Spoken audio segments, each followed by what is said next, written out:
ದೋಣಿ ಹೇಗೆ ದೋಣಿ ಎತ್ತಲೋ ಸಾಗುತ್ತಿರೋ ದೋಣಿ ಅಂತ ಹೋಗಬಾರದು ಸುಚಿತ್ರ, ನಮ್ಮ ಬಾಳು ದೋಣಿ ಅಂತ ಹೋಗಬಾರದು. ಆದರೆ ಪವಿತ್ರವಾದ ಶುದ್ಧವಾದ ಹಾಲಿನಲ್ಲಿ ವಿಷವಿರಲಿ. ಶುದ್ಧ ಹಾಲಿನಲ್ಲಿ ವಿಷವಿರುವುದಿಲ್ಲ ಸುಚಿತ್ರ. ಆದರೆ ಆ ಹಾಲಿನಲ್ಲಿ ವಿಷವನ್ನು ಬೆರೆಸುವವರು ಬೇರೆ ಇದ್ದವರು ಇದ್ದೇ ಇರುತ್ತಾರೆ.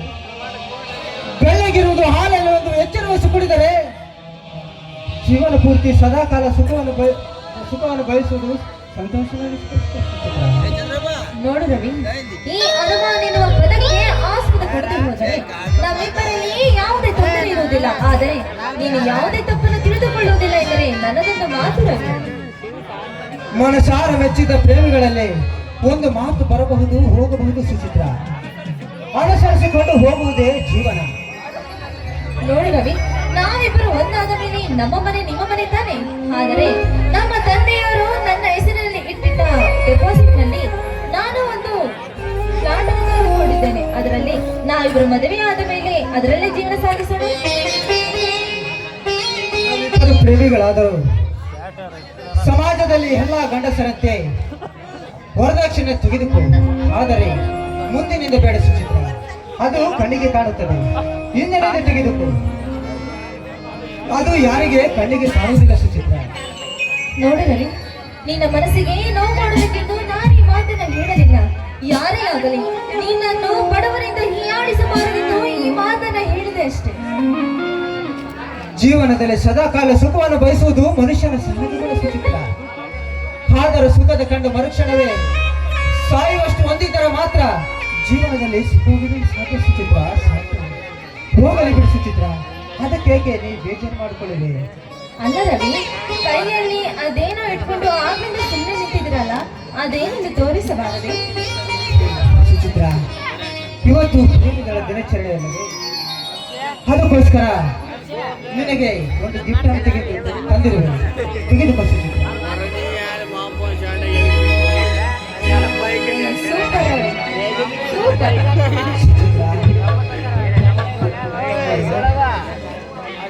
ನಾನು ತಂದಿರುವ ಡ್ರೆಸ್ಸು ನಿನ್ನ ಮೈಯನ್ನು ಹೇಗೆ ಮುಚ್ಚುತ್ತಿದೆಯೋ ಹಾಗೆ ನಿನ್ನ ಹೃದಯದ ಗೂಡಲ್ಲಿ ನನ್ನನ್ನು ಮುಚ್ಚಿಟ್ಟುಕೊಂಡು.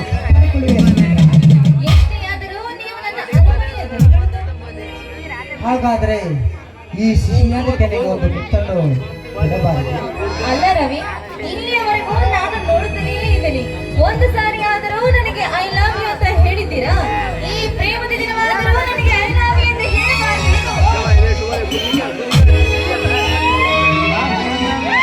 ಪ್ರಿಯತಮನೆ ಮೇಘ ಸಂದೇಶ ಕಳಿಸಿದನು ಪ್ರೇಮಿಗೆ ಬಂದು ಕಳಿಸಿರುವೆನ ನಿಂಗಾಗಿ. ಪ್ರಿಯತಮಗೆ ಮೇಘ ಸಂದೇಶ ಕಳಿಸಿದನು ಪ್ರೇಮಿಗೆ ಬಂದು ಕಳಿಸಿರುವೆನ ನಿಂಗಾಗಿ.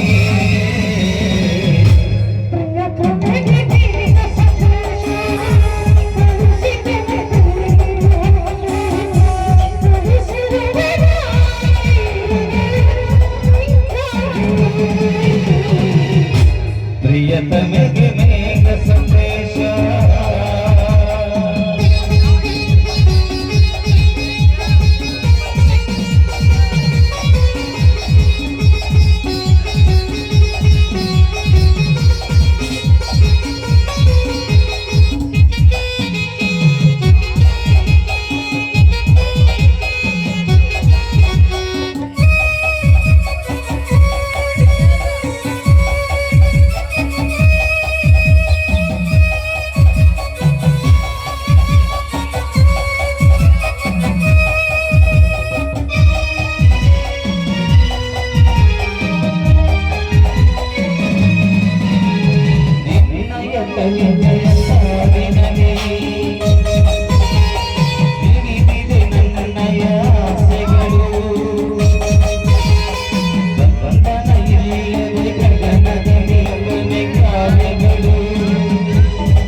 ಪ್ರಿಯತಮೆಗೆ ಮೇಘ ಸಂದೇಶ ಓದಿದಳು ಪ್ರೇಯಸಿ ಇಂದು ಕಳಿಸಿರುವೆ ನಾ ಹೃದಯ ನಿನಗಾಗಿಯೇ ಪ್ರಿಯತಮೆಗೆ ಮೇಘ ಸಂದೇಶ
ಪ್ರಿಯತಮೆಗೆ ಮೇಘ ಸಂದೇಶ ರೇಡಿಯೋ ಬಂದು ಕಳಿಸಿರುವೆ ನಾ ಹೃದಯ ನಿನಗಾಗಿ ಲ ಲ ಲ ಲ ಲ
hello Rana darling, how are you? ಏ ಸುಚಿತ್ರ, ಆ ದೇವರು ಸ್ವಲ್ಪ ಅಂದ ಚಂದ ಕೊಟ್ಟಿದೆ ಅಂತ ಆ ದೇವಲೋಕದಿಂದ ಹೋಲಿಸಿಕೊಡ್ತಿದ್ದೆ. ಇದೇನು ಪ್ರಿಯತಮ, ಬಂದ ತಕ್ಷಣ ಯಕ್ಷ ಸುರಿಮಳೆಯಲ್ಲಿ ತೊಡಗಿದ್ರಲ್ಲ. ಸುಚಿತ್ರ, ನಿನ್ನ ರೂಪ ಅವನ್ನೇ ನೋಡಿದರೆ ಅವೆಲ್ಲ ಚಂದನ ಮನಸ್ಸು. ಏಕೆಂದರೆ ಈ ಹುಟ್ಟಿನ ಸುರಿಮಳೆ ಸುರಿಸುವ ಈ ಕುಬೇರನ ಬೆಲೆಯಿಂದ ಬಂದು ನಿಂತಿದೆ. ನೋಡಿ ಪ್ರಿಯತಮ, ಬೇರೆನೆ ಬೆಳೆದ ಅಡತೆಯಂತೆ ಆ ಭಗವಾನ್ ನಿನ್ನ ಬೆಳೆದಿಂದ ನಾಟ್ಯ ಮಾಡಿಸುತ್ತಾ ನಾವು ಇಬ್ಬರು ಸಾಕಾಗಿಲ್ಲ ಅಂತ ಅವನ ಯಾವನ ನೋವನಷ್ಟೇ ಅಂತ ವಾರ್ಕರ್ ಕುಂತು ಮೈ ಮಾಡ್ತಿದ್ದಾನೆ. ಎಷ್ಟು ಅಂಚರಿಸುವೆ ನನ್ನ ಪ್ರೇಮದ ರಾಗವನ್ನು. ನೋಡಿ ಪ್ರಿಯತಮ, ಈ ನನ್ನ ಎದೆಯಲ್ಲಿ ಹರಿತಿರುವುದು ನಿಮ್ಮ ಪ್ರೀತಿ ಮತ್ತು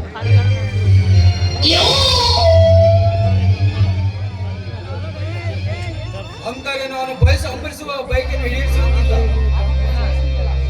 ನೋಡಿ, ನಾನು ಆಗಲೂ ಹೇಳಿದಿನಲ್ಲ, ಕೆಲಸ ಮಾಡಿಕೊಡುತ್ತೇನೆ ಎಂದು. ಏಕೆಂದರೆ ಈ ನಿಮ್ಮ ದುಡ್ಡಿನ ಋಣದಲ್ಲಿ ನಾನಿದ್ದೇನೆ ಅಂತ. ನೋಡು, ಇಲ್ಲಿ ಹಣ ಋಣ ಎನ್ನುವ ಮಾತಿಗಿಂತ ನನ್ನ ಕೆಲಸ. ಲೇ ಸುಚಿತ್ರ, ನಮ್ಮ ಮನೆ ಕೆಲಸ ಮಾಡಿದವರು ಸಹ ಇಂತಹ ಡ್ರೆಸ್ ಹಾಕೊಳ್ಳೋದಿಲ್ಲ ಕಡೆ. ಈ ಕಿತ್ತೋ ಡ್ರೆಸ್ ಹಾಕೊಂಡು ದಿಶ್ಕೋಶಾಂತರ ಕಾಣಿಸ್ತಾರ. ಬೇಡ,